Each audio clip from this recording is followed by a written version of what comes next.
manioc, pommes de terre, patates douces, igname, taro, macabo, etc.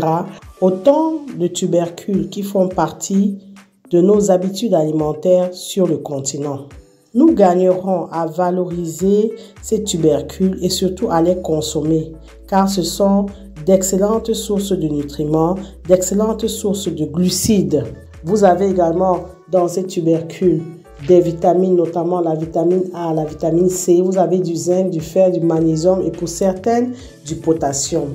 Donc, ce sont vraiment d'excellents nutriments. Il faut savoir que les tubercules ont une forte teneur en eau. Pour certains de ces tubercules, on va jusqu'à 70 à 80% d'eau, ce qui fait que leur durée de conservation est limitée. D'où l'intérêt, si vous vous lancez dans la production des tubercules, de penser également à leur transformation. AgriTV Web milite en faveur de la production à grande échelle des tubercules. Pourquoi? Parce que déjà, quand on cultive les tubercules, il faut savoir qu'on produit de grandes quantités d'aliments par unité de surface agricole. C'est-à-dire que si on prend par exemple un produit comme le manioc, vous allez produire le manioc sous la terre, mais également en surface. Donc vous allez récolter le manioc, le tubercule qui vient de la terre, mais également en surface, vous avez les feuilles. Et le manioc que vous déterrez sur une petite surface est significatif. C'est plusieurs kilogrammes de manioc que vous allez déterrer sur une petite surface. Donc non seulement vous allez consommer le tubercule, mais également pour la plupart de ces tubercules-là, on consomme également les feuilles. Les feuilles de macabo, par exemple, se consomment, les feuilles de taro également. Il faut savoir que certains de ces tubercules ont des cycles de production courts. Donc vous pouvez avoir 2 récoltes par an. C'est le cas par exemple de la pomme de terre et de la patate douce. Les environnements agroécologiques également, ces tubercules s'y adaptent, notamment l'igname et le manioc qui peuvent s'adapter aux environnements difficiles. Et en plus de ça, il faut savoir que pour certains de ces tubercules, vous pouvez les laisser dans le sol. Donc le fait de ne pas les déterrer, de différer leur récolte, c'est également un moyen de les conserver. Donc il y a énormément d'éléments qui militent en faveur de leur production. En termes de consommation, les tubercules se consomment comme légumes, donc en accompagnement d'une sauce, d'une grillade, etc. etc. AgriTV Web a donné la parole à quelques commerçants de ces tubercules afin non seulement qu'ils nous présentent ces tubercules, mais qu'ils nous en parlent également.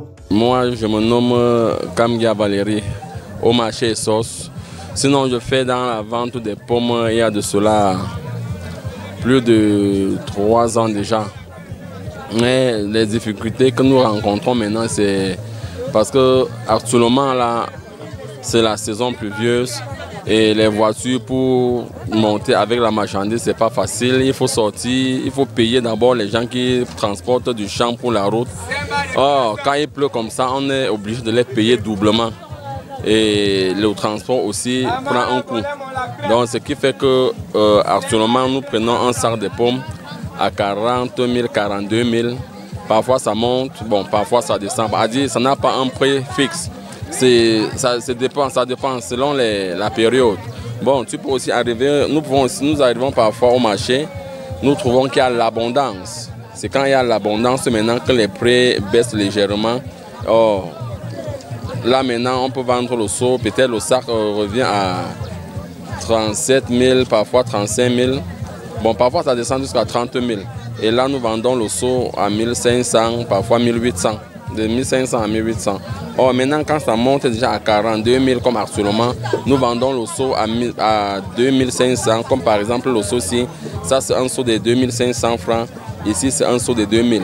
Bon, quand c'est le demi-seau, c'est 1300 ou 1250. Ça dépend, c'est en fonction de la personne qui est devant vous. Oui. C'est comme ça qu'on fait pour s'en sortir. Parce que quand on prend un sac, on vend, nous les revendeurs sur le marché, on se retrouve peut-être avec 2500, 3000 de bénéfices, 3500.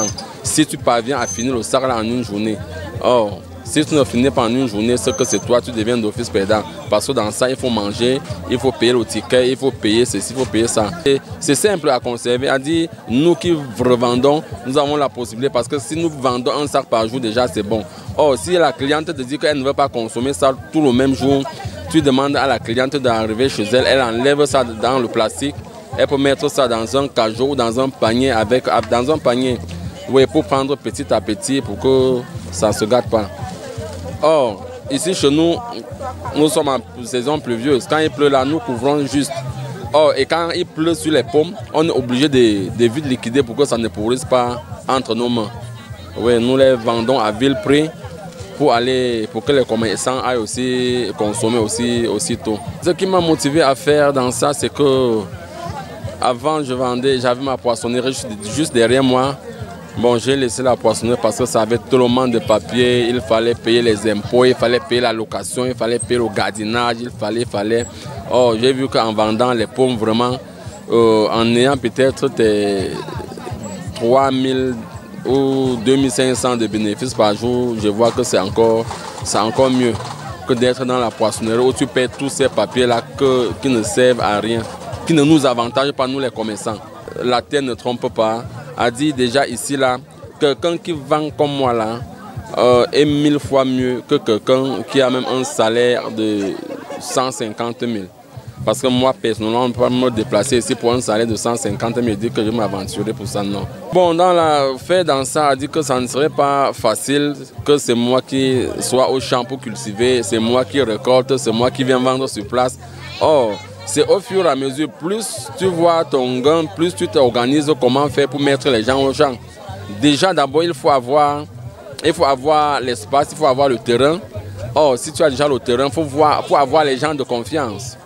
Il faut avoir les gens de confiance et quelqu'un qui s'y connaît déjà et s'associer. Comme actuellement, je suis en train de tester un terrain là-bas à l'ouest. J'ai quelqu'un là, elle m'a demandé que bon, on va essayer. J'ai lancé 2 sauts là d'abord pour voir l'évolution de ça. Donc d'ici 3 mois, je verrai s'il va falloir vraiment lancer les gens au champ pour ça. Là, je pense que ça serait vraiment avantageux pour moi. Non, à dire vrai, l'agriculture est bien et la terre ne trompe pas. À dire que si tout ce que nous faisons ici, là, si nous pouvons transformer ça ici, là, c'est que les Camerounais ne vont pas beaucoup souffrir.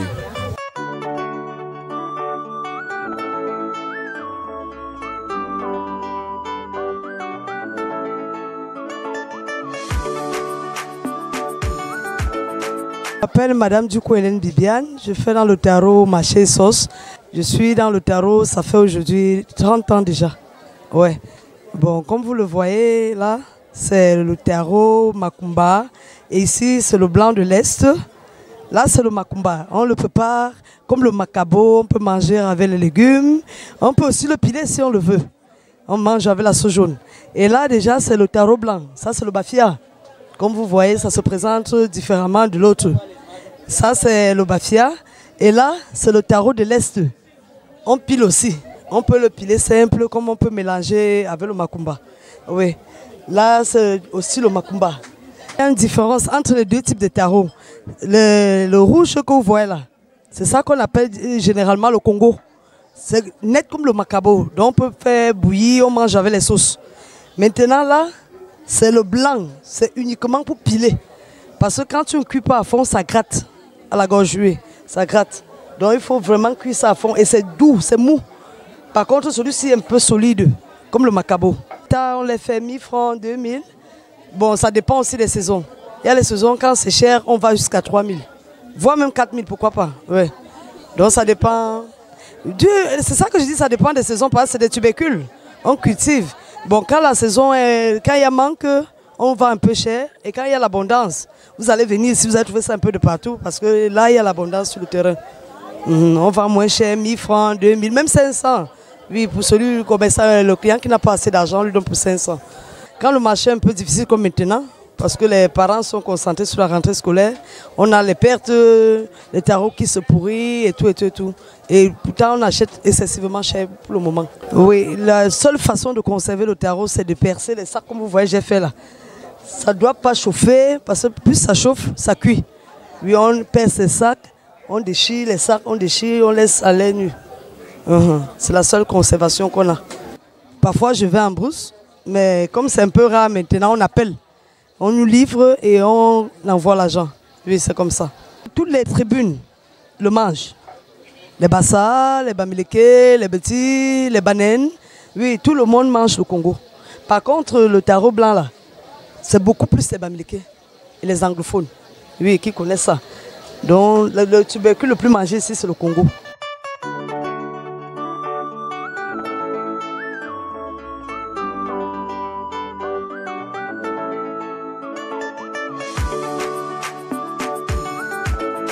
C'est Maman Rita, une détaillante au marché Essos, au lieu du Petit Paris. Tout ce que je trouve au village, le manioc, le plantain, le macabo, je prends pour venir détailler. Les prunes, les fruits, tout. Je prends au village pour venir détailler. Je quitte ici les mardis soir ou mardi matin. Je vais chez moi à Ombessa. Acheter tout ce que je trouve avec mon argent que j'ai. Et je reviens en soirée, je m'installe à partir de mercredi matin pour détailler. Le manioc, je prends le filet à 7 000. Je viens détailler, ça dépend. Il y a des moments que tu peux rembourser ton argent, il y a des moments que tu perds aussi. Tu peux aller prendre un filet de manioc comme celui qui est là. À 7 000, arriver ici, vous le vendez moins. Tout comme vous pouvez vendre aussi un peu plus, même à 8 000, même à 9 000. Le manioc, j'ai fait l'état de 500 000 francs. Et 2 000 quand c'est les gros tubercules.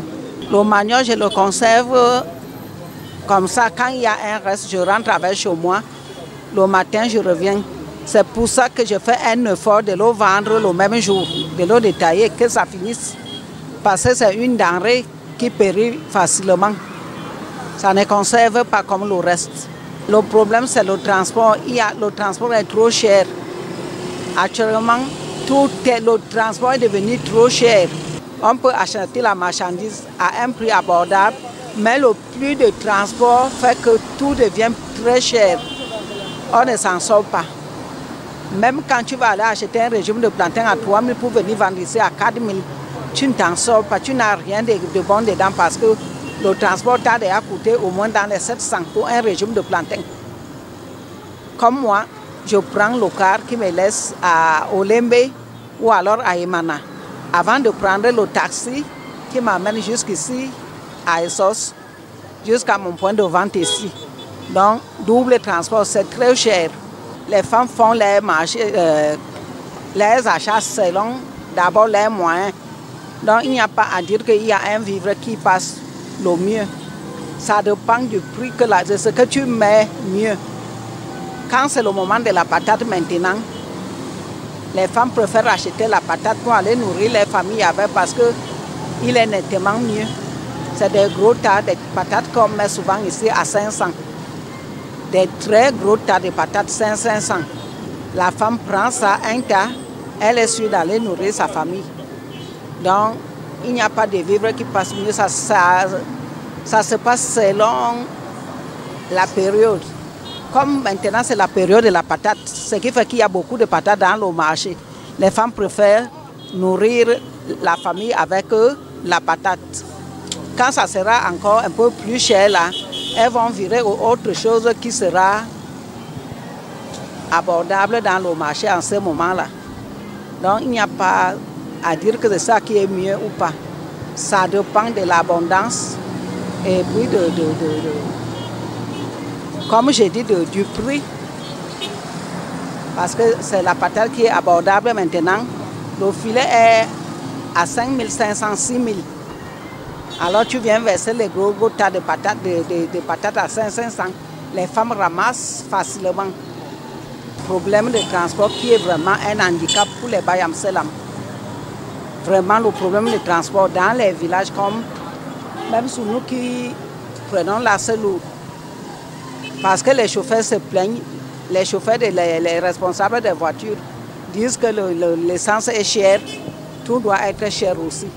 Vraiment, c'est le principal problème que nous rencontrons, nous les Bayam Selam, dans les marchés, partout ailleurs, que ce soit dans les villages, que ce soit en ville, que ce soit.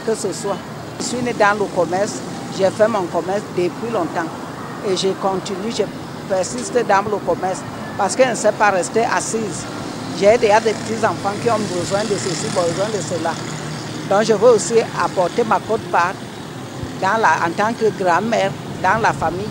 Au cas où peut-être le père de famille ne peut pas, il faut que moi, j'intervienne.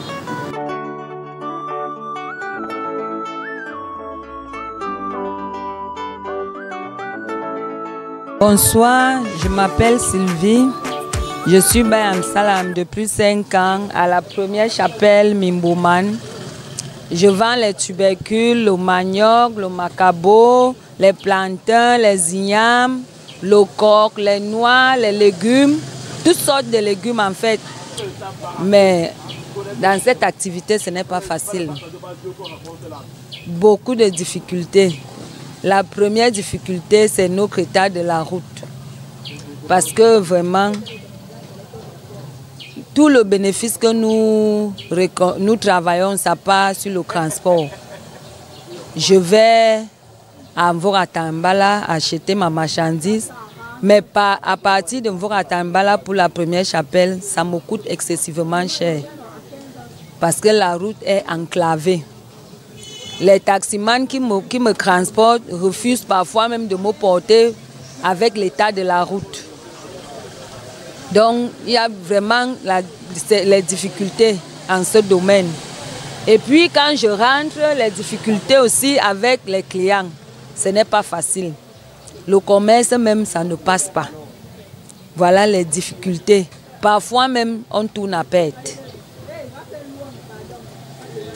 En plus, la marchandise est très chère, c'est coûteux, très coûteux même.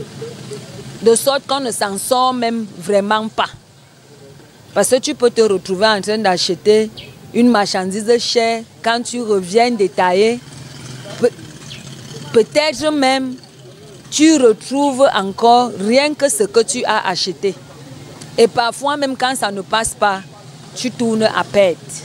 Pour qu'on arrive à satisfaire tous les clients, ce n'est pas chaque client qui a l'argent. Il y a d'autres même qui viennent taper les mains.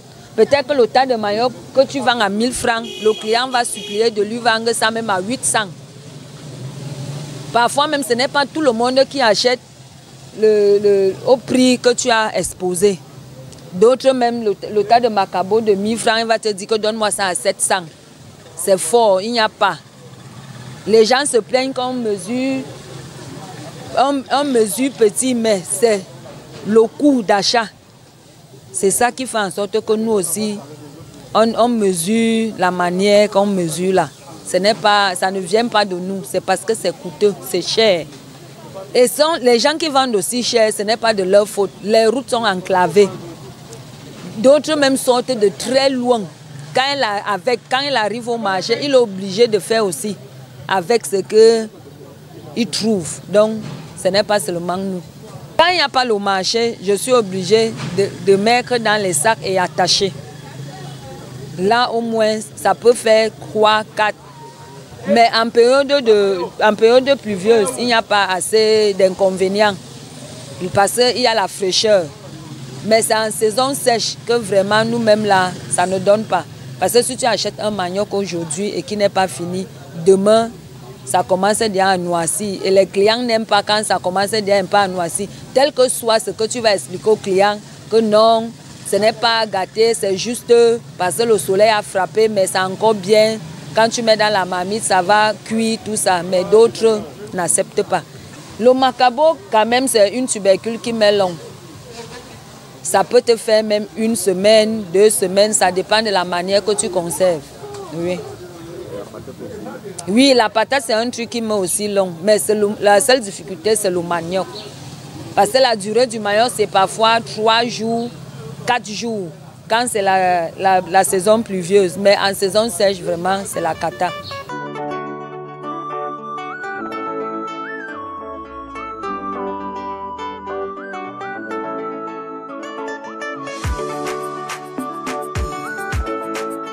Nous faisons de plus en plus la part belle aux céréales dans notre alimentation, notamment au riz. Il faut redonner aux tubercules leur place et une place de choix dans notre alimentation, dans nos assiettes. Ce sont d'excellents légumes d'accompagnement, ce sont d'excellents nutriments et d'excellentes sources de glucides. Nous espérons vous avoir convaincus et nous, agriculteurs, penchons-nous sur leur production à grande échelle. Si on prend le cas du taro, les producteurs de taro vous diront que quelquefois, il manque des tubercules sur le marché. Pareil pour les ignames et même le macabo. Revalorisons ces produits-là, remettons-les en avant et redonnons-leur une place de choix.